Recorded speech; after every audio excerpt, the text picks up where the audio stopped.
तो कल बात की गई थी इंटरफेस की, ठीक है। एंड इंटरफेस में हमने एक बड़ी इंपॉर्टेंट बात जानी थी कि अगर हम इंटरफेस और क्लास दोनों को किसी का पेरेंट बनाते हैं तो फिर वहां पे रन टाइम पॉलीमॉर्फिज्म में दिक्कत आती है, ठीक है। इसमें डाउट था थोड़ा सा सर कि इसमें दिक्कत कैसे आएगा सर, वो तो कर ही सकते हैं।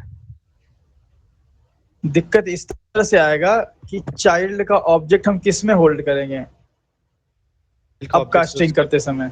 उसके पेरेंट्स में, इंटरफेस में, चाहे क्लास में।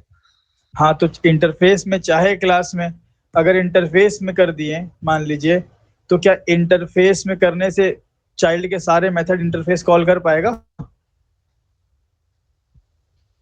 सर चाइल्ड से तो कॉल कर ही लेंगे इंटरफेस का सारा मेथड। नहीं हो पाएगा। अगर इंटरफेस के रेफरेंस वेरिएबल में हम चाइल्ड का ऑब्जेक्ट डालते हैं तो चाइल्ड के उसके रेफरेंस वेरिएबल से सारा मेथड कॉल नहीं कर सकते सर। नहीं कर सकते ना। कंपाइल टाइम पे चेकिंग कहाँ होगी, चाइल्ड में या पेरेंट में? चाइल्ड में सर। यही तो फिर बड़े कंसेप्ट, चेकिंग पेरेंट में होगी। पेरेंट हाँ में। सर, पेरेंट में। तो पेरेंट में जब चेकिंग होगी तो पेरेंट में तो इंसर्ट और रीड मेथड था नहीं, हाँ सर। तो फिर तो एरर आ जाएगा ना। दिखाया तो था हमने प्रैक्टिकली, क्या आपने रिवाइज नहीं किया क्या कल का? किए हैं सर। हाँ, एक बार और देखिएगा, समझिएगा जो चीज हमने बताई है। क्योंकि अगर आप क्लास के रेफरेंस में डालोगे तो कंपाइल टाइम पे सिर्फ क्लास वाले मिले। देखो क्लास में कौन कौन सा मेथड था, देखा जाए तो क्लास में PQRS था। तो अगर मान लो, और इंटरफेस में इंसर्ट रेट, अगर हम चाइल्ड का ऑब्जेक्ट सपोज दैट डालते हैं XYZ रेफरेंस में, ठीक है, तो हम अगर XYZ X is equal to new child करते हैं तो XYZ के रेफरेंस से क्या हम इंसर्ट चला सकते हैं? कंपाइल टाइम पे XYZ में इंसर्ट मिलेगा उसको? बताइए अभिजीत। नहीं सर, नहीं सर। नहीं मिलेगा तो कंपाइल टाइम एरर आ जाएगा। तो उसका एक जुगाड़ू सॉल्यूशन ये होता है कि फिर आप इंटरफेस में वो मेथड भी बनाइए जो इसमें है, इंटरफेस में वो मेथड भी बनाइए जो क्लास में अवेलेबल है। वो सब एक जुगाड़ू तरीका है, बट इसका जो मेन सॉल्यूशन है वो एब्स्ट्रैक्ट क्लास, जो कि हम आज बात करेंगे। खैर चलिए, वो तो बात की बात थी। रिकॉर्डिंग हमने स्टार्ट किया हुआ है, हाँ ठीक है। तो आज हम बात कर लेते हैं इंटरफेस की वापस से। आप बोलेंगे इंटरफेस खत्म ही नहीं हो रहा क्या? है ही ऐसा कंसेप्ट, बड़ा इंपॉर्टेंट है। इंटरफेस में सबसे पहली बात हमने जाना था कि it is use to achieve standardisation, जिसको हम ब्लूप्रिंट बोल रहे थे, ठीक है। दूसरी बात हमने जाना कि इंटरफेस यूज किया जाता है मल्टीपल इनहेरिटेंस के लिए, मल्टीपल इनहेरिटेंस के लिए, ठीक है। दो ही यूज बताया ना अभी हमने, क्या और कुछ बताया था? है ना, यही दो यूज बताया था आई थिंक। बाकी तो इंटरफेस के बारे में बातचीत हुई थी। तीसरा यूज जान लो अब। इंटरफेस यूज किया जाता है टू अचीव लूज कपलिंग।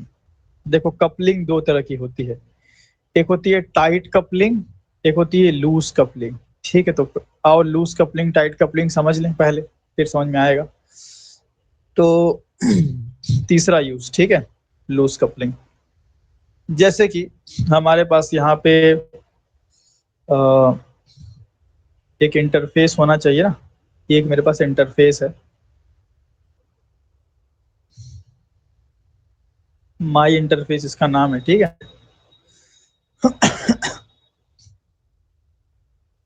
एक काम करते हैं, इंटरफेस हटाइए, डायरेक्ट लॉन्च ओपन करते हैं और एक चाइल्ड क्लास ओपन करते हैं। बस हमें दो दो की नीड है, ठीक है। और यहाँ से मैं, ये प्रोजेक्ट का लेकिन मुझे नीड पड़ सकती है, पर कोड तो हमने वैसे डाला हुआ है, तो मैं डिलीट कर देता हूँ। चलो ये सब हटा देते हैं ना। एक चाइल्ड क्लास है, सिंपल बिल्कुल चाइल्ड क्लास, ठीक है। और उसके अंदर एक मेथड है public void, I would say test, है ना, ये है। एक मान लो, या टेस्ट नहीं, मान लो इंसर्ट है, इंसर्ट नाम का मेथड है, ठीक है। इंसर्ट, एक ऐसा ही बिल्कुल मेथड है जिसका नाम है रीड। ठीक है, इंसर्ट और रीड मेथड। इंसर्ट में हमने लिख दिया सस आउट इंसर्ट। ठीक, एंड यहाँ पे हम सस आउट कर लेते हैं रीड। ठीक है ना, ये हो गया। एंड हम यहाँ से क्या करते हैं, इस चाइल्ड क्लास का ऑब्जेक्ट बनाते हैं, न्यू चाइल्ड, एंड कॉल करते हैं इसके इस मेथड को, चाइल्ड डॉट इंसर्ट। क्या होगा भाई ऐसा करने से? सिंपल होगा इतना कि चाइल्ड क्लास मेमोरी में लोड होगी और इंसर्ट मेथड चल जाएगा, और क्या है ना, और कुछ तो होगा नहीं। बट यहाँ पे जब आप इस तरीके से किसी क्लास के मेथड को आप डायरेक्टली उसी क्लास के रेफरेंस से कॉल करते हो, तो आपका ये दोनों क्लासेस आपस में टाइटली कपल्ड हो गया। टाइटली कपल्ड मतलब प्यार मोहब्बत बहुत ज्यादा हो गई। ठीक है, अब ये दोनों जुदा नहीं हो सकते। मतलब कहने का है कि अगर अगर चाइल्ड क्लास को, अगर इसको थोड़ी भी चोट लगेगी ना तो इसको तकलीफ हो जाएगी। कैसे? अगर मैंने इसके अंदर से ये इंसर्ट मेथड गायब कर दिया, मान लो मैं मेंटेनेंस कर रहा हूँ, मुझे लगता है कि कोई मेथड हटा देना चाहिए, बाद में ऐड करना चाहिए, ऐसा कुछ मैंने हटाया तो ही देखो एरर आ रहा है। तो चेंजेस किया मैंने एक क्लास के अंदर और उसका असर आ रहा है दूसरी क्लास के अंदर, इसी को बोलते हैं टाइट कपलिंग। है ना, इसको क्या बोलते हैं? Tight coupling. और टाइट कपलिंग बड़ी नुकसानदेह है ना, बहुत दिक्कत हो जाती है फिर टाइट कपलिंग होती है तो। क्यों? मान लो इस मेथड को 100 क्लासेस से कॉल किया गया होगा, अगर ये मेथड अगर आप चेंज करते हो तो 100 क्लासेस में एरर आएंगे और उन हर जगह जाके आपको कंपाइल टाइम पे एरर को रिजॉल्व करना पड़ेगा। प्रॉब्लम समझ में आई? टाइट कपलिंग क्या होती है? Yes sir. बताएं भाई। तो कपलिंग जी में, सर, हाँ, प्यार एक मोहब्बत वाली बात। बस प्यार मोहब्बत वाली बात है। ठीक है, तो इन सब चीज से जितना दूर रहा जाए सही है। Loose coupling, yes sir. तो इसीलिए हम लूज कपलिंग अचीव करेंगे अपने कोड में। हम कहेंगे कि भाई तुम भाड़ में जाओ, ठीक है, हमें कोई असर नहीं पड़ेगा। ठीक है, तो सख्त बनाने के लिए इसको हम इंटरफेस का यूज करते हैं। अब देखो यहाँ पे एक मेथड गायब किया ना, यहाँ एरर आने लगा, बट वही अगर हम इंटरफेस यूज करेंगे तो हम इन दोनों क्लास को आपस में लूजली कपल्ड कर सकते हैं। हाउ? सी। अच्छा, लूजली कपल्ड जो होगा वो कंपाइल टाइम पे हो जाएगा, तो कोई चेंजेस करने से एरर नहीं आएगा। कैसे? हम एक इंटरफेस बना लेते हैं, मेरे पास बहुत से इंटरफेस, एक उठा लेता हूँ और इंटरफेस के अंदर मुझे जो मेथड बनाना है मैं वो बना लूंगा। लाइक मैंने बना लिया इंसर्ट एंड रीड। ठीक है, इंटरफेस के अंदर इंसर्ट एंड रीड बना लिया, इसको एब्स्ट्रैक्ट करना पड़ेगा, एंड एब्स्ट्रैक्ट एंड एब्स्ट्रैक्ट। ठीक है, एंड देन मैं क्या करूंगा, इम्प्लीमेंट्स कर लूंगा, इम्प्लीमेंट्स टेस्ट। ठीक है, और चाहो तो ओवरराइड मेथड लगा सकते हो, इट इज ऑप्शनल, मैंने पहले ही बताया हुआ, ओवरराइड एंड ओवरराइड। ठीक है, ये आपने लगा दिया, आपने इम्प्लीमेंट कर लिया मेथड को। अब आप देखना, अब हम क्या करेंगे, इस इंसर्ट मेथड को कॉल तो करेंगे बट पेरेंट के रेफरेंस से हम करेंगे test, test T is equal to new child, and मैं करूंगा टी डॉट इंसर्ट। तो आप बताइए कंपाइल टाइम पे टी डॉट इंसर्ट इस युग में चेक करेगा कि पेरेंट में चेक करेगा? पेरेंट हैंड्स में सर। पेरेंट में करेगा। बस इसी चीज का फायदा उठ जाएगा अब यहाँ पे। अब अगर मैं यहाँ से यहाँ से अगर मान लो ये मेथड अगर हटा देता हूँ, ठीक है, तो यहाँ एरर नहीं आएगा। यहाँ पे देखिए एरर नहीं आया। क्यों एरर नहीं आया? यहाँ पे एरर आएगा क्योंकि भाई आप इम्प्लीमेंट कर रहे हैं तो भाई ओवरराइड करना कंपलसरी है। ठीक है, तो भाई एक क्लास और एक इंटरफेस के बीच में ना मामला रहेगा, बट ये मेथड कितनी क्लासेस से कॉल किया गया होगा? बहुत क्लासेस से, वो हम भी नहीं जानते, 1 2 100 1000 कहां से इस इंसर्ट मेथड को एक्सेस किया गया होगा। तो अगर डायरेक्टली एक्सेस किया जाता चाइल्ड के रेफरेंस से, तो इसको गायब करने से हर जगह एरर आता ना, जहां जहां से कॉल किए होते। Yes sir. समझ रहे हो? तो एक चेंजेस करने से 1000 जगह एरर आ रहा है, उससे अच्छा है ना कि एक चेंजेस करने से एक ही जगह हो, ताकि वहीं रिजॉल्व हो, 1000 जगह एरर ना आए।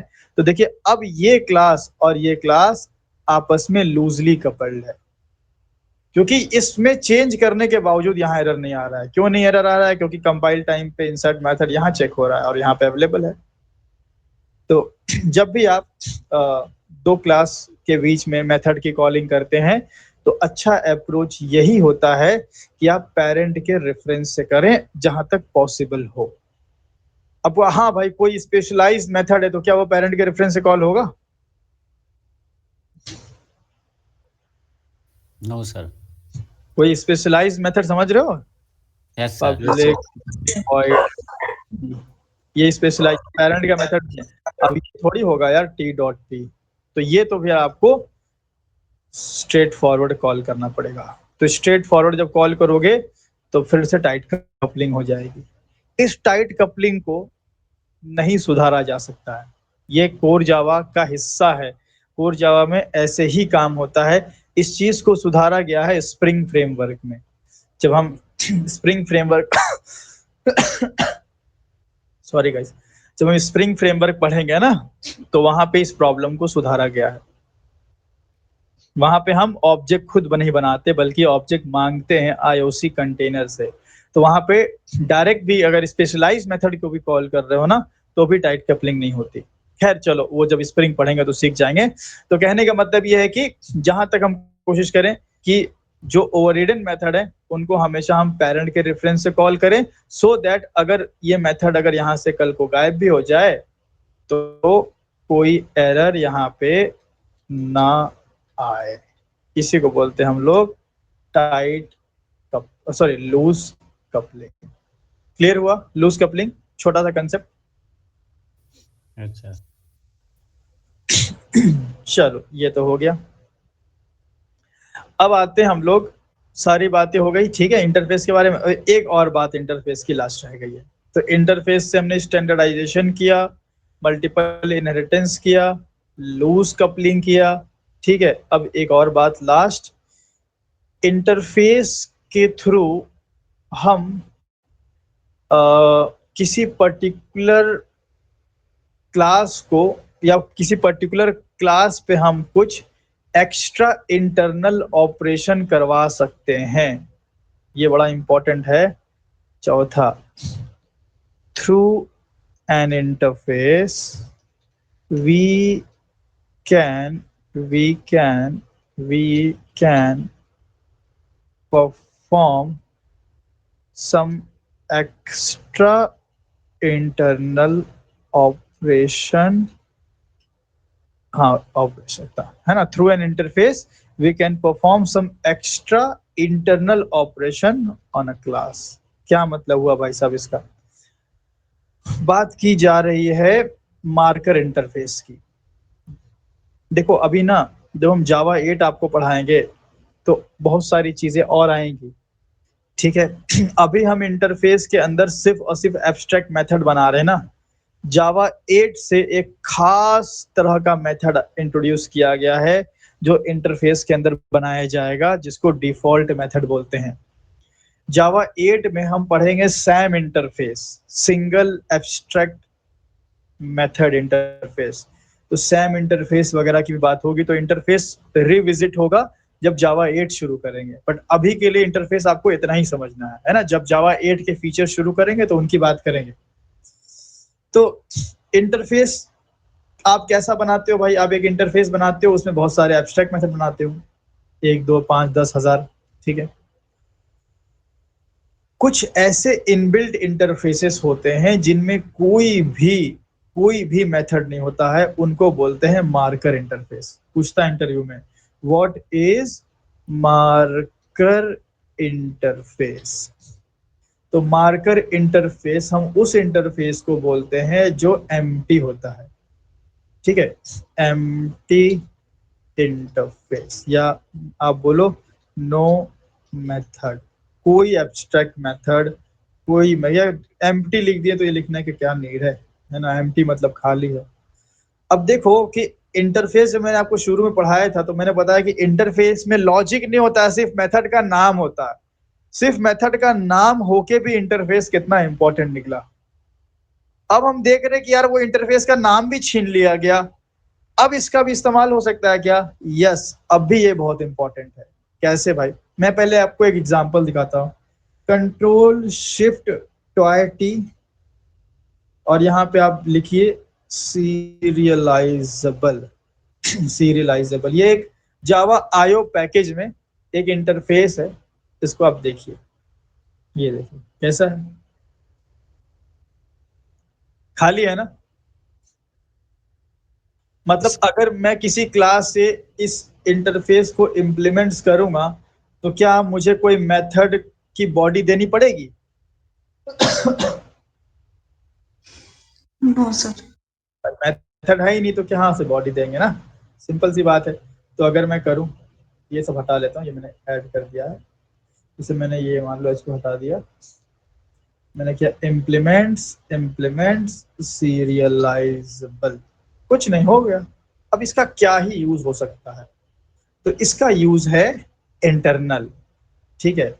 क्या यूज है समझाते हैं आपको, ये हालांकि इसका हम प्रैक्टिकल डेमोन्स्ट्रेशन आपको दिखाएंगे जब हम Java file IO, file input output वाला टॉपिक पढ़ रहे होंगे ना, तो मैं प्रैक्टिकली ये चीज दिखाऊंगा, अभी थ्योरेटिकली समझ लो। सीन कुछ ऐसा है कि खांसी बहुत आ रही है। सीन ऐसा है कि मेरे पास मान लो एक ऑब्जेक्ट है, ठीक है, एक ऑब्जेक्ट है, और ये चाइल्ड है, तो चाइल्ड का ऑब्जेक्ट हम बनाते हैं, ठीक है। ऑब्जेक्ट है तो ऑब्जेक्ट में डेटा भी बाइंड हो सकता है ना। ऑब्जेक्ट में डेटा बाइंड हो सकता है, चाइल्ड क्लास के अंदर हम कुछ फील्ड्स बना के डेटा बाइंड कर सकते हैं। मान लो ऐसी नीड पड़ गई कि ये जो आपका ऑब्जेक्ट है उसको आपको स्टोर करना है, सेव करके रखना है, कहाँ पे? अपने हार्ड डिस्क में। क्या ऑब्जेक्ट को हार्ड डिस्क में रखा जा सकता है क्या? यस, रखा जा सकता है, सीखेंगे ये चीज हम लोग करना। ऑब्जेक्ट को हम डाल दिए हार्ड डिस्क में, बट ऐसे नहीं डल जाएगा ऑब्जेक्ट हार्ड डिस्क में।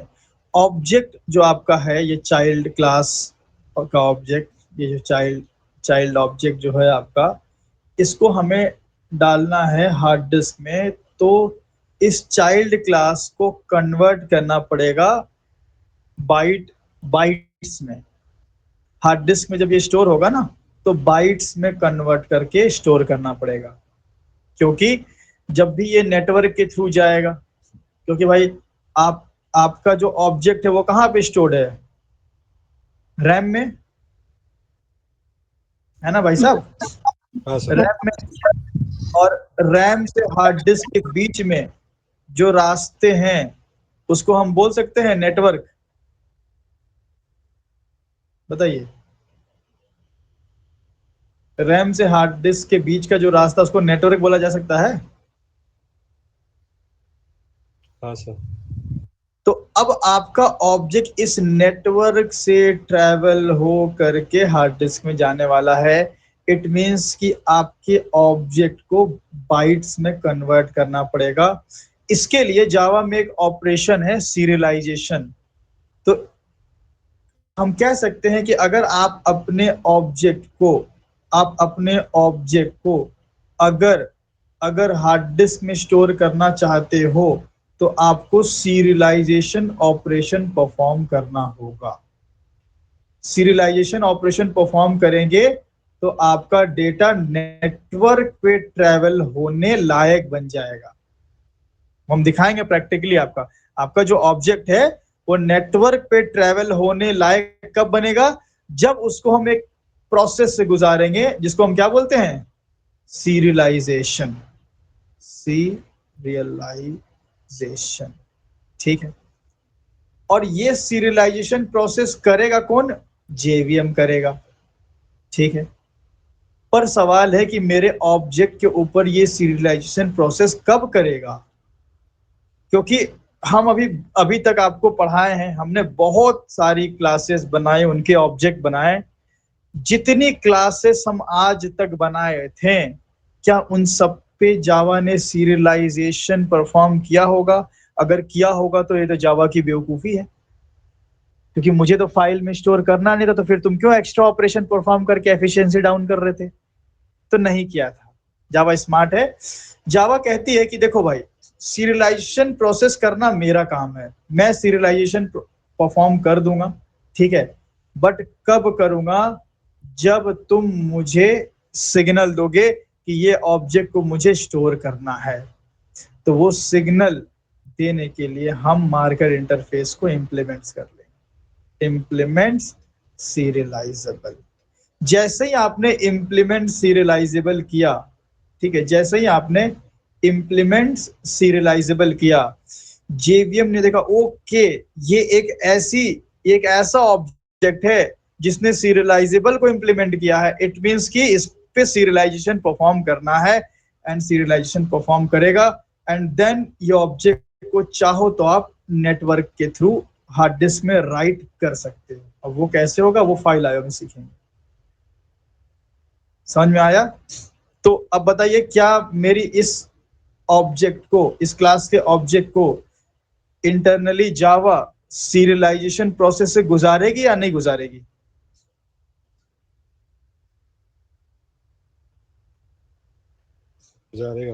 गुजारेगी, करेगी सीरियलाइजेशन प्रोसेस। क्यों करेगी? क्योंकि हमने यहाँ पे मार्कर इंटरफेस को इम्प्लीमेंट किया है। तो मार्कर इंटरफेस का काम ही यही है ना? मार्कर इंटरफेस का काम बस इतना है कि भाई जेवीएम को एक एक सिग्नल दे दे कि हाँ भाई तुम्हें ये काम करना है। समझ में आ गया? तो यही हम कोई मेथड लॉजिक कैसे लिखता होगा? उसका लॉजिक इंटरनल है, चाहो तो आप डॉक्यूमेंटेशन में रीड कर सकते हो। वो बाइट्स वगैरह में हम स्ट्रिंग वगैरह को मैनुअली करके दिखाएंगे कैसे बाइट में कन्वर्ट होकर राइट होता है। वो फाइल आवे में हम लोग उसका डिस्कशन कर लेंगे लॉजिक का। तो यही हमने यहाँ पॉइंट लिखा कि through an interface we can perform some extra operation, internal operation, sorry, we can perform some extra internal operation on a class, and ये जो इंटरफेस होगा ना उसी को बोलते हैं मार्कर इंटरफेस। क्योंकि यार देखो, मार्कर इंटरफेस ना कोई मेथड रखता नहीं है, तो कोई रन टाइम पॉलीमॉर्फिज्म भी वो नहीं प्रोवाइड करेगा, मेथड ओवरराइडिंग का फीचर भी नहीं मिलेगा हमें, ना रन टाइम पॉलीमॉर्फिज्म मिलेगा, ना लूज कपलिंग मिलेगा। जब तुम कुछ रखते ही नहीं हो तो काहे को हो भाई? सिर्फ एक काम के लिए, ये आपकी क्लास के ऊपर एक ठप्पा है, एक स्टैंप है कि हाँ भाई इसको सीरियलाइजेशन प्रोसेस से गुजारना है, नहीं लगाओगे तो सीरियलाइजेशन प्रोसेस नहीं होगा। सिंपल। समझ गए? मार्कर इंटरफेस एक्सप्लेन कर दोगे इंटरव्यूअर को अब? Yes sir. चलो, तो यहाँ पे ये बोल सकते हो आप कि through an interface we can perform सब extra internal operation by JVM. JVM करता है बेसिकली ये सब काम by JVM on a class. ठीक है। चलो, मार्कर इंटरफेस का भी सीन हो गया, तो ये मैं ऐड कर लेता हूँ यहाँ पे।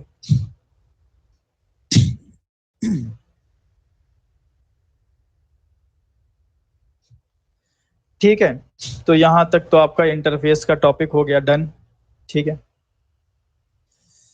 अब इंटरफेस आएगा कब? वापस से जब जावा 8 पढ़ा जाएगा। तो अभी के लिए आप इतना इंटरफेस का नॉलेज आपके लिए एनफ है। अब आ जाते हैं हम उस प्रॉब्लम पे। ठीक है, जो प्रॉब्लम हमने आपको कल दिखाई थी। प्रॉब्लम क्या थी, याद है?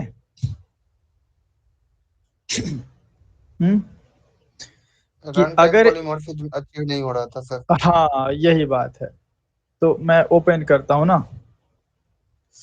तो एक चाइल्ड है, ठीक है, ये एक्सटेंड्स करेगी XYZ को, ठीक है, इम्प्लीमेंट्स करेगी किसको? माई इंटरफेस को, ठीक है, और माई इंटरफेस में इंसर्ट रीड और टेस्ट को छोड़ो, टेस्ट को डिलीट कर देते हैं, है ना, ये हो गया। तो अब यहाँ पे हमने चाइल्ड, मेरे पास चाइल्ड है, एब्स्ट्रैक्ट अनइम्प्लीमेंट कर लेते हैं, ठीक है, ये हो गया। और चाइल्ड टू का उठा लो और चाइल्ड में डाल दो सारा, और यहाँ पे logic U1 in C1 in insert C1 child 1 and read child 1, ऐसा कुछ हमने कन्वेंशन कुछ तो भी बताया था आपको। एंड ये लॉन्च हो गया। देख लो भाई फिर से आप लोग ना, जिसको कंफ्यूजन था फिर से हम बता रहे हैं ना, ये इधर हो गया। तो वहाँ जाओ भाई साहब, XYZ नहीं, XYZ ऊपर जाना था, तो वहाँ जाओ ऊपर, एंड चाइल्ड भाई साहब तुम आ जाओ इसके नीचे, एंड ठीक है, एक और चाइल्ड होगी ना अपने पास, चाइल्ड 2। अच्छा, चाइल्ड 2 नीचे है, ओके।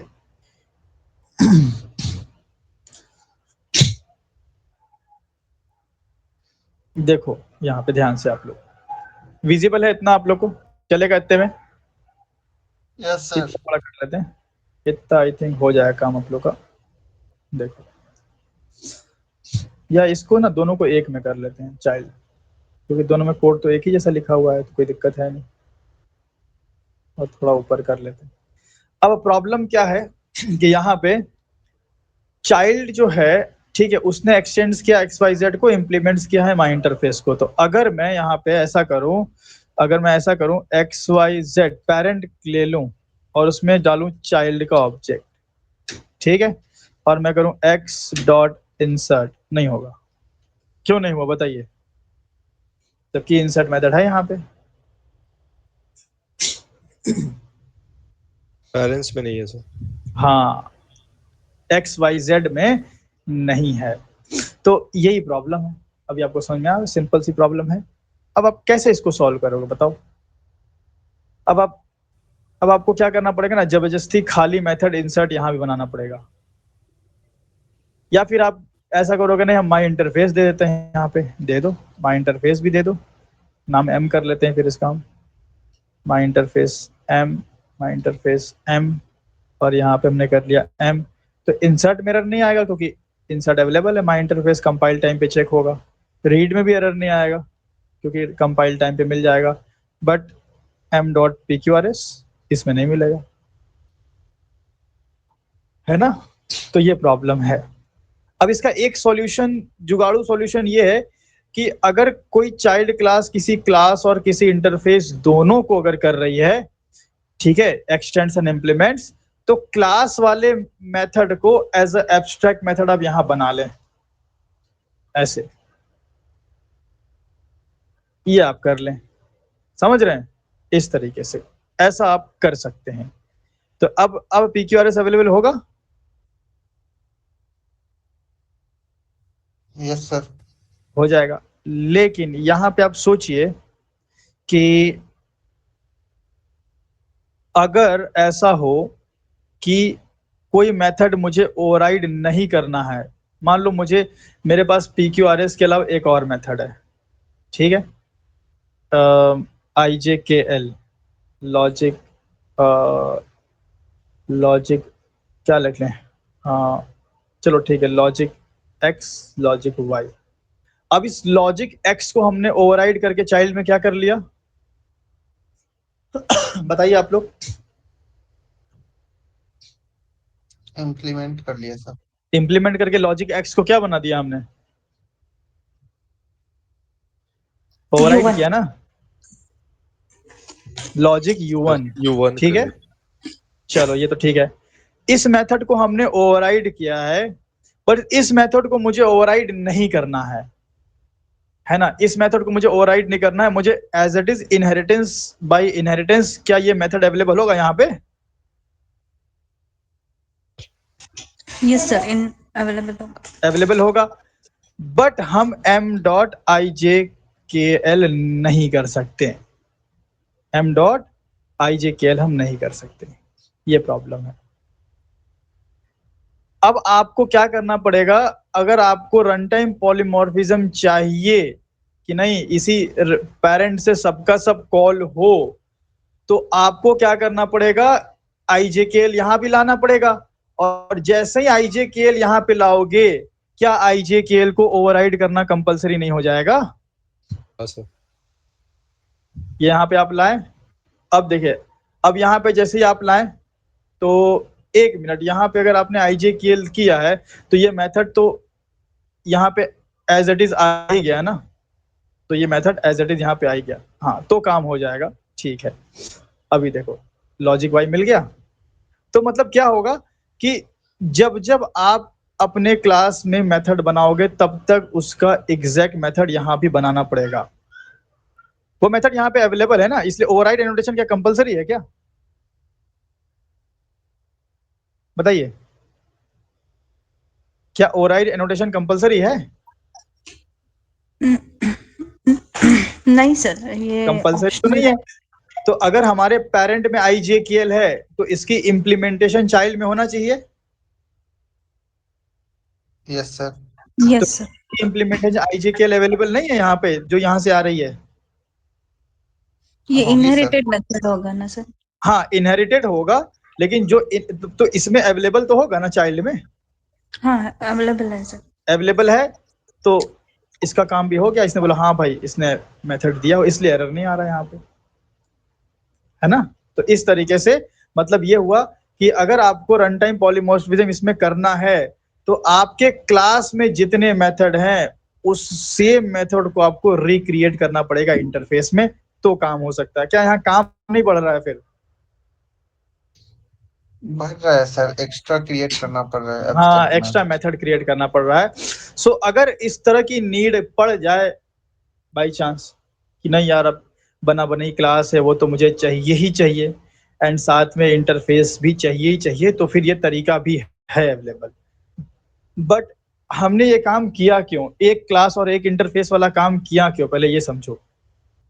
हमने क्यों चाइल्ड से एक क्लास को और एक इंटरफेस को इंप्लीमेंट किया? क्योंकि मुझे कुछ मेथड सिग्नेचर चाहिए थे, और मुझे कुछ कॉन्क्रीट मेथड चाहिए थे।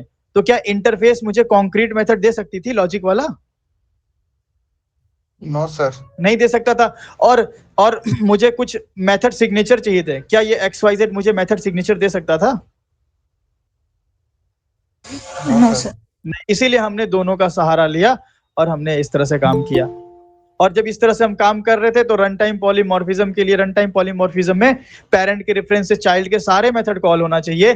तो फिर हमने अगर इंटरफेस का रेफरेंस बनाया है तो बेटर है, क्योंकि इंटरफेस में हम क्लास वाले जैसे ही एब्स्ट्रैक्ट मेथड बना के रख सकते हैं, सो दैट इसके रेफरेंस से प्रॉब्लम ना आए। बट स्टिल एक्स्ट्रा मेथड यहाँ पे 2 क्रिएट करना पड़ा, जबकि चाइल्ड के पेरेंट में वो 2 मेथड अवेलेबल थे, वो एक्स्ट्रा सर एब्स्ट्रैक्ट मेथड बनाना पड़ा।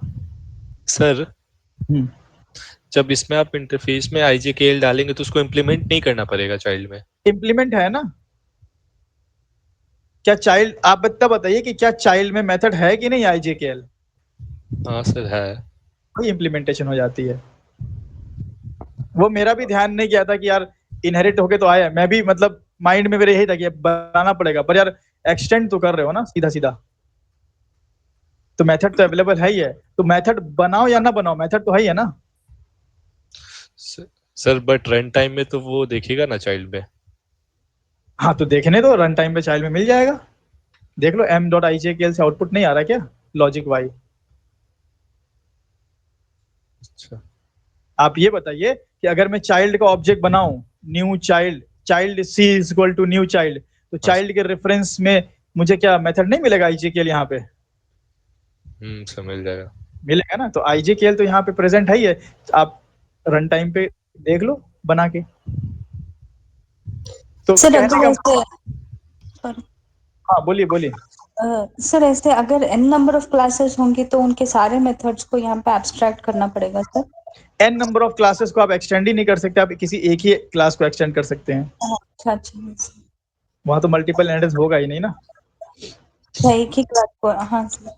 हाँ, तो एक क्लास के लेकिन जितने होंगे सब इंटरफेस में होने चाहिए, सो दैट आप पेरेंट से कॉल कर पाओ। फिर वो डिसएडवांटेज हो गया ना सर, लाइक यहाँ पे सारा ही देना पड़ेगा हाँ हाँ हाँ, वही मैं समझाने की कोशिश कर रहा हूँ। ये एक फिर भी काम बढ़ रहा है हमें, इसी का सॉल्यूशन पे हम बात करेंगे। ओके तो अगर आपके पास ऐसा सिनेरियो आया कि आपको कुछ मेथड सिग्नेचर चाहिए और कुछ कॉन्क्रीट मेथड चाहिए, तो आप ये वाला डिजाइन पैटर्न यूज न करके एब्स्ट्रैक्ट क्लास यूज कर लीजिएगा, जो कि अब मेरा अभी का टॉपिक है। चलिए, ये मैं एक स्क्रीनशॉट बस इतना डाल देता हूँ, समझने के लिए काफी होगा, आई होप इतना। ठीक है, आइए बात करते हैं। हेडिंग डालते हैं एब्स्ट्रैक्ट क्लास, तो उसके ऊपर मैं एक प्रॉब्लम मेंशन कर देता हूँ।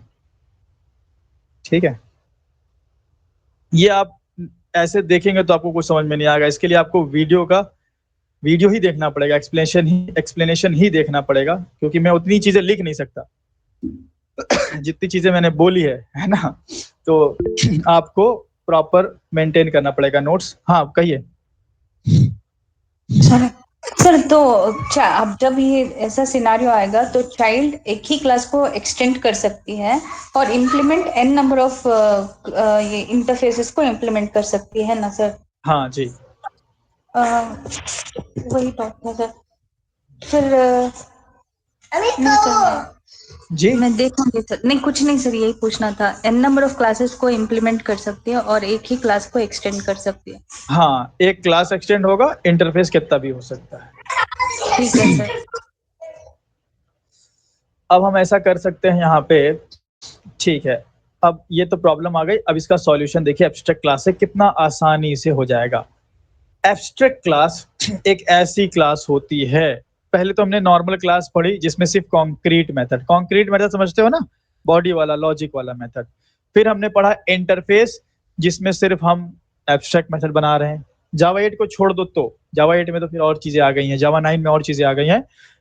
टिल जावा 7 तक देखा जाए तो इंटरफेस में हम सिर्फ एब्स्ट्रैक्ट मेथड बनाना सीखें।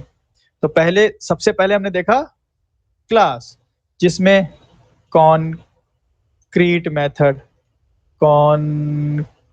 मेथड, फिर हमने देखा इंटरफेस जिसमें एब्स्ट्रैक्ट मेथड। ठीक है, अब हम देखेंगे दोनों का कॉम्बो, है ना, क्लास और इंटरफेस का कॉम्बो है एब्स्ट्रैक्ट क्लास। तो एब्स्ट्रैक्ट क्लास एक ऐसी क्लास होती है जिसमें आप कॉन्क्रीट मेथड के साथ साथ एब्स्ट्रैक्ट मेथड भी बना सकते हैं। यही है इसकी ब्यूटी। ठीक है, सिंपल यही है एब्स्ट्रैक्ट क्लास। एब्स्ट्रैक्ट क्लास बनती कैसी है? We should use to create, या थोड़ा लाइन दे करते हैं, to create abstract class, to create, या मैं से बोलूं कि यूज एब्स्ट्रैक्ट कीवर्ड कीवर्ड ना, to create abstract class. An abstract keyword interface में ऑप्शनल था, यहाँ मैंडेटरी है। अगर आप एब्स्ट्रैक्ट नहीं लगाओगे तो उसको लगेगा कि आप नॉर्मल क्लास बनाए हो, है ना। इंटरफेस में पता है आपको, इंटरफेस में यहाँ एब्स्ट्रैक्ट लगा ऑप्शनल है, इसी तरह यहाँ भी एब्स्ट्रैक्ट आप लगा सकते हो बट ऑप्शनल है। यहाँ भी एब्स्ट्रैक्ट लगा सकते हो बट ये ऑप्शनल है। तो यहाँ भी एब्स्ट्रैक्ट लगाया जा सकता है बट कोई नीड नहीं है। इसी तरह मेथड में भी एब्स्ट्रैक्ट लगाया जा सकता है बट कोई नीड नहीं है। बट क्लास, एब्स्ट्रैक्ट क्लास में ऐसा नहीं है। देखो मैं दिखाता हूँ आपको। अब इसी प्रॉब्लम को मैं कैसे सॉल्व करूंगा, मैं पूरा का पूरा प्रोजेक्ट कॉपी पेस्ट कर रहा हूँ। ठीक है, इसको बंद कर लेते हैं।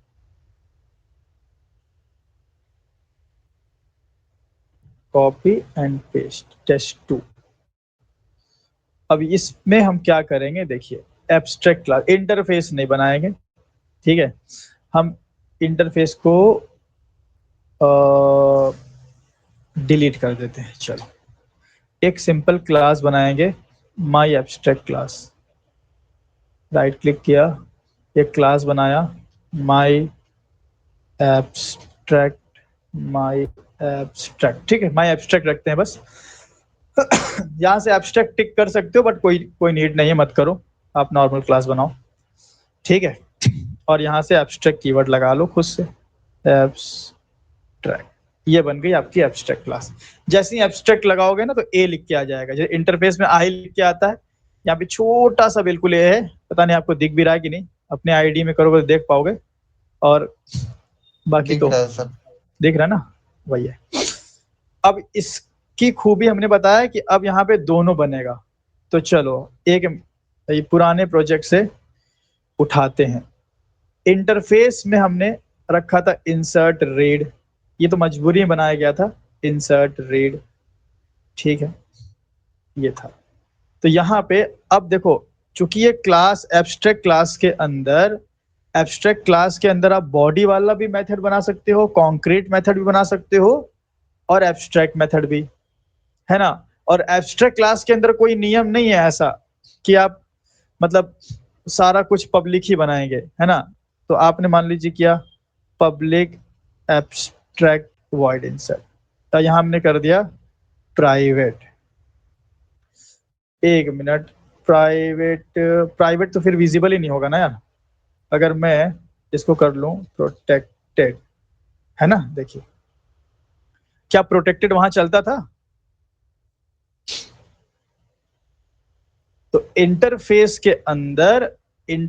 के अंदर मेथड्स जितने भी थे सब पब्लिक थे ना बाय डिफॉल्ट, जी कि नहीं, सर। सब पब्लिक थे। बट यहाँ पे सब पब्लिक रखना जरूरी नहीं है, ये ध्यान दीजिएगा। ये इतना गैप क्यों ले रहा है यार यहाँ, तो यहाँ पे inside an abstract class you can use other access modifiers for abstract method except private। क्योंकि यार आप खुद सोचो कि अगर मैं एक एब्स्ट्रैक्ट मेथड को प्राइवेट बना दूं, है ना, एक एब्स्ट्रैक्ट मेथड को मैं प्राइवेट बना दूं, क्या इसका कोई यूज हो पाएगा जीवन में? No sir. एब्स्ट्रैक्ट मेथड बनाए किसके लिए जाता है, अपने लिए या इसकी इम्प्लीमेंटेशन क्लास के लिए? इम्प्लीमेंटेशन के लिए सर। और इम्प्लीमेंटेशन तक वो पहुंच ही ना पाए, इसीलिए एब्स्ट्रैक्ट क्लास के अंदर जो एब्स्ट्रैक्ट मेथड होंगे वो प्राइवेट होंगे, तो एरर आएगा। देखिए बोल रहा है, बोला the abstract method insert in type my abstract can only set visibility modifier one और पब्लिक और प्रोटेक्टेड। देखिए पब्लिक और प्रोटेक्टेड बोल रहा है, ठीक है। अभी एक्सेस मॉडिफायर हमने आपको नहीं पढ़ाया है, तुम ज्यादा इस पे बात नहीं करेंगे, बट ऐसा समझ लो अभी कि प्राइवेट होगा तो यूज ही क्या होगा, ठीक है। तो हम इसको पब्लिक कर लेते हैं। अभी हमने आपको प्रोटेक्टेड नहीं पढ़ाया, अभी बात करेंगे उसकी, ठीक है।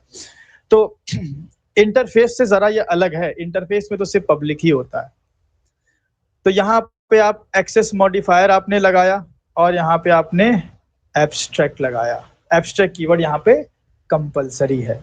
इसी तरह एक इंसर्ट हो गया और एक हमने बना दिया रीड। दो मेथड सिग्नेचर बना दिया हमने, ठीक है। अब कॉन्क्रीट मेथड भी बनाना था जो हम XYZ के पास था हमारे, है ना, PQRS एंड IJK, ये हमने उठाया और कॉन्क्रीट मेथड भी बना दिया। ये देखो कितनी बढ़िया बात है ना कि भाई आप कॉन्क्रीट मेथड भी बना पा रहे हो, एब्स्ट्रैक्ट मेथड भी बना पा रहे हो, ठीक है। तो अब मुझे डिफरेंट क्लास और डिफरेंट इंटरफेस को एक्सटेंड्स और इम्प्लीमेंट्स करने की जरूरत ही नहीं है। XYZ भी डिलीट मार दिया, इंटरफेस भी डिलीट मार दिया, दोनों का काम एब्स्ट्रैक्ट क्लास कर दे रहा है। अब चाइल्ड भाई साहब जो हैं वो एक्सटेंड्स XYZ इम्प्लीमेंट्स इंटरफेस, इतना लफड़ा करने की जरूरत नहीं है, सिर्फ एक्सटेंड्स कर लीजिए। क्योंकि क्लास होती है तो एक्सटेंड्स कीवर्ड लगेगा माय एब्स्ट्रैक्ट, ठीक है। इसी तरह चाइल्ड 2 में आप एक्सटेंड्स कर लीजिए माय एब्स्ट्रैक्ट। अब देखिए सीन कैसा रहेगा, मैं लॉन्च ओपन कर लेता हूं, इसको बगल में, तुम आ जाओ भाई साहब नीचे और तुम आ जाओ इसके बगल में, ठीक है। अब यहाँ पे मैं क्या करूंगा, चाइल्ड का ऑब्जेक्ट बनाऊंगा, ठीक है। एक मिनट थोड़ा सा सेट कर लूं, मैं थोड़ा इसको ऊपर कर लेते हैं, तीनों मेथड तो दिख नहीं रहा है, क्या किया जाए? दबाते हैं इसको, साइड साइड में आओ भाई, तुम इधर आ जाओ। ठीक है, थोड़ा सा इसको इधर जगह मिलेगी तो काम हो जाएगा। ठीक है ना, सही है इतना? और इसको बंद ही कर लेते हैं, जगह जगह ही जगह मिल जाएगी।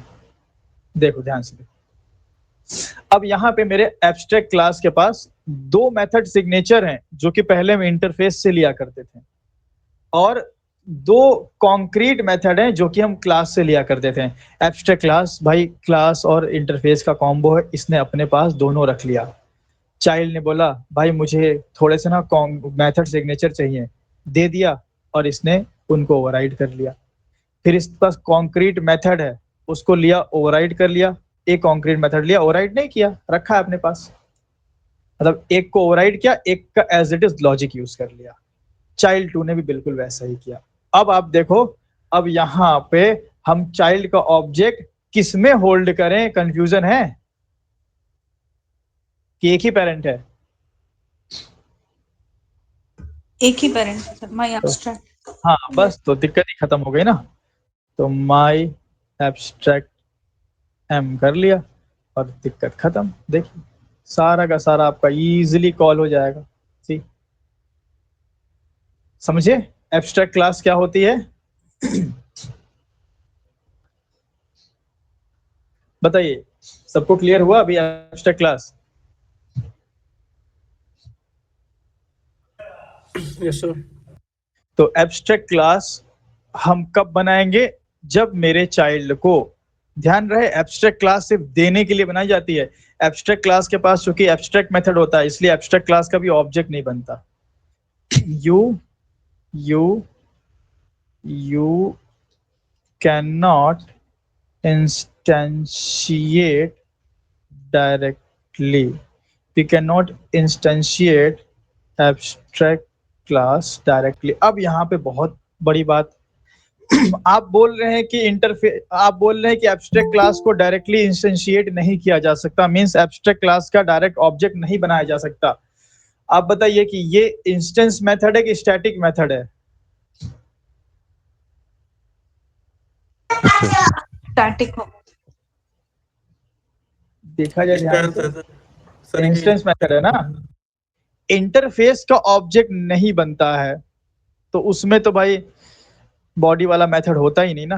बट यहाँ बॉडी वाला मेथड भी है, और फिर हम बोल रहे हैं कि यार इसका ऑब्जेक्ट भी नहीं बनेगा, क्या चक्कर क्या है? अच्छा एक और चक्कर देखो, प्राइवेट इंट के, ये स्टैटिक मेथड है कि इंस्टेंस वेरिएबल है? इंस्टेंस है सर। तो जब एब्स्ट्रैक्ट क्लास का ऑब्जेक्ट ही नहीं बनता, तो फिर ये सब कैसे, कहां से, कैसे? हाँ भाई, कुछ तो चक्कर होगा। Yes sir. तो चक्कर ये है कि मैंने पॉइंट देखो मैंने क्या लिखा है कि एब्स्ट्रैक्ट क्लास का ऑब्जेक्ट डायरेक्टली नहीं बनता, you can not instantiate abstract class directly, but if you create object of its child, then automatically its constructor will call। जैसे कि हमने आपको इनहेरिटेंस में नहीं बताया था कि चाइल्ड का ऑब्जेक्ट बनाते हैं तो पहले मेमोरी में कौन लोड होता है? पेरेंट्स का। पेरेंट।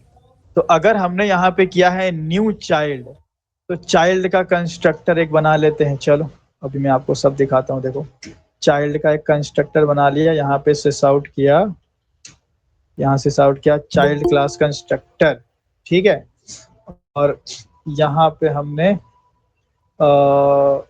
एक एब्स्ट्रैक्ट क्लास का कंस्ट्रक्टर बना लिया।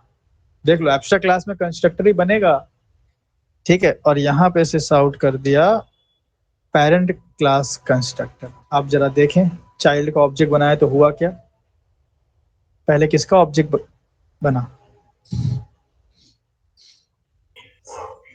पेरेंट क्लास, एब्स्ट्रैक्ट क्लास का। पेरेंट का। तो क्यों पेरेंट का भाई क्यों इंस्टेंशिएशन हो रहा है, डायरेक्ट क्यों नहीं हो रहा? देखो इसलिए क्योंकि पेरेंट का डायरेक्ट इंस्टेंशिएशन इसलिए नहीं हो सकता क्योंकि भाई इसके पास एब्स्ट्रैक्ट मेथड है, फिर वो कहां लोड होगा?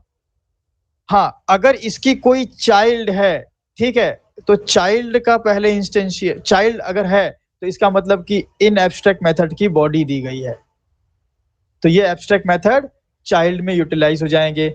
और जो नॉन एब्स्ट्रैक्ट मेथड है वो तो मेमोरी में कब लोड होंगे? जब आप चाइल्ड क्लास का ऑब्जेक्ट बनाओगे तो पेरेंट एब्स्ट्रैक्ट क्लास इंस्टेंशिएट होगी, और जो नॉन एब्स्ट्रैक्ट मेथड है वो मेमोरी में लोड जाएंगे। आप बताइए, चाइल्ड यहां से पेरेंट से कॉन्क्रीट मेथड लेकर के आ रहा है, ध्यान रहे, क्या ये इनहेरिटेंस हो रहा है? यहाँ पे पूरा का पूरा कॉन्क्रीट मेथड लेकर के आ रहा है। तो कॉन्क्रीट मेथड का मीन्स व्हाट, कि ये मेथड मेमोरी में अवेलेबल होंगे कि नहीं होंगे? Yes sir. है ना? तो अगर चाइल्ड क्लास पेरेंट के कॉन्क्रीट मेथड को ले रहा है, ठीक है, तो ये मेथड मेमोरी में अवेलेबल होना चाहिए और पहले अवेलेबल होना चाहिए।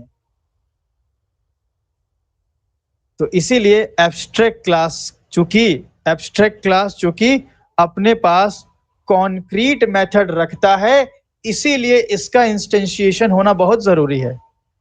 समझ में आई बात?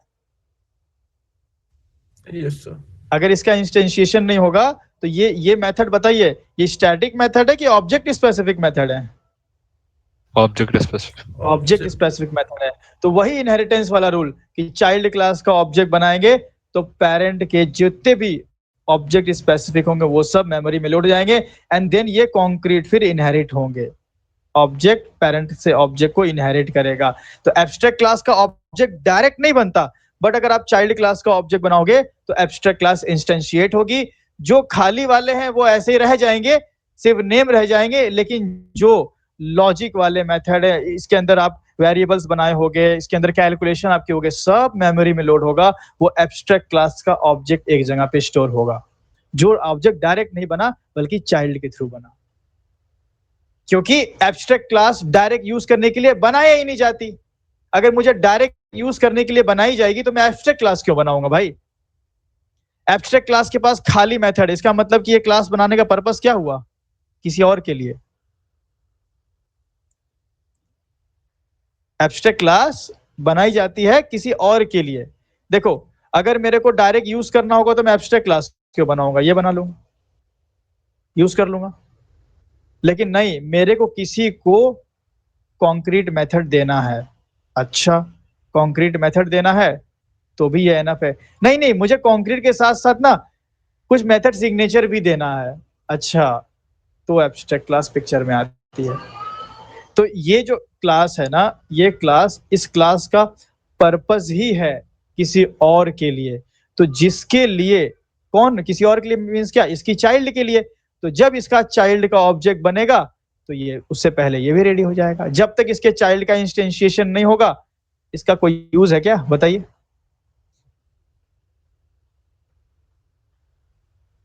समझ में आ रही बात? Yes sir. एब्स्ट्रैक्ट क्लास बनाया गया है, this is abstract class. Abstract class बनाया गया है उसकी चाइल्ड के लिए। क्या क्या देने के लिए? कॉन्क्रीट मेथड देने के लिए और एब्स्ट्रैक्ट मेथड देने के लिए, दोनों देने के लिए बनाई गई है। लेकिन जब तक हम चाइल्ड क्लास का ऑब्जेक्ट ना बनाए, क्या इसका कोई यूज है? ये तो बनाई है ना भाई देने के लिए, ये तो बनाई है ना देने के लिए। तो यूज तो ये करने वाला है। तो जब तक इसका ऑब्जेक्ट नहीं बनेगा इसका इंस्टेंशिएशन नहीं होगा। ये सीन आपको समझना है। यही हमने यहाँ बताया है कि भाई एब्स्ट्रैक्ट क्लास का ऑब्जेक्ट डायरेक्टली नहीं बनता। You can not instantiate abstract class directly. आप न्यू एब्स्ट्रैक्ट क्लास बनाओगे एरर आ जाएगा, नहीं कर सकते हो। न्यू माई एब्स्ट्रैक्ट, देखिए knew my anonymous inner type बना रहा है, ये बहुत चालू है। माई अभी पेस्ट कर लेते हैं, माई एब्स्ट्रैक्ट। देखिए एरर आ रहा है, बोल रहा है you can not instantiate the type my abstract. इसका ऑब्जेक्ट डायरेक्ट नहीं बन सकता क्योंकि ये बना ही गया है किसी और के लिए, चाइल्ड के लिए, तो उसके चाइल्ड का ऑब्जेक्ट बनेगा तो भाई पेरेंट भी इंस्टेंशिएट हो जाएगी, पेरेंट के पास जो है कॉन्क्रीट वो मेमोरी में लोड हो जाएंगे, फिर वो कॉन्क्रीट भी चाइल्ड के पास आएंगे और खाली मेथड भी चाइल्ड के पास आएंगे। तो हमारी वो वाली प्रॉब्लम सॉल्व हो गई ना, रन टाइम पॉलीमॉर्फिज्म वाली, जो इंटरफेस और क्लास को एक साथ करने पे आ रही थी। समझ में आया सबको अभी? sir. हाँ सर। तो यही है भाई पूरा खुलासा एब्स्ट्रैक्ट क्लास का। चीजें थोड़ी सी बिट कॉम्प्लेक्स हो जाती हैं, अगर आप इसको 1-2 बार 3 बार रिवाइज करके प्रोग्राम लिख लेते हो ना अपने से, तो क्रिस्टल क्लियर हो जाता है, फिर भूलोगे भी नहीं। लेकिन अगर छोड़ दोगे ऐसे ही तो ये कंसेप्ट ऐसे हैं कि फिर भूल जाएंगे फिर, है ना। इसलिए इसको छोड़ना मत, क्योंकि अभी हमने इतनी बार बोला है कि आपको याद रहेगा। तो नोट्स मेंटेन कर लेना, अपने हैंड रिटन नोट्स मेंटेन कर लेना, प्रोग्राम्स लिख करके कॉपी में लिख लेना अच्छे से, या जहां भी जैसे भी आप नोट्स मेंटेन करते हो, सो दैट ये चीजें जो बारीक बारीक कंसेप्ट हैं ये आपको ध्यान में रहे। अब हमारा क्या रह गया भाई, एब्स्ट्रैक्ट क्लास भी पढ़ लिया, आप इंटरफेस भी पढ़ लिए, तो ऊप्स का पिलर हम पढ़ेंगे एब्स्ट्रैक्शन, अभी नहीं अगली सेशन में। एब्स्ट्रैक्शन बचा है हमारा, and then Java memory management बचा है, ठीक है, मैनेजमेंट बचा है, एंड साथ में हमारा एक्सेस मॉडिफायर। तो पहले एब्स्ट्रैक्शन कर लेंगे, फिर एक्सेस मॉडिफायर 5 मिनट का खेल रहेगा, 5-10 मिनट का, फिर जावा मेमोरी मैनेजमेंट रहेगा। तो कल कोशिश करेंगे कि हम लोग ये कंप्लीट कर दें, एब्स्ट्रैक्शन और ये दो, क्योंकि ये दोनों में तो टाइम लगेगा नहीं, ये थोड़ा सा लंबा रहेगा। तो ये 3 टॉपिक है, अगर कल पॉसिबल हुआ तो ठीक है, नहीं तो कोई बात नहीं, आगे कर लेंगे। अगर ये 3 हो गया तो हमारा ऊप्स खत्म है, ठीक है। उसके बाद आप लोग का टेस्ट भी होगा।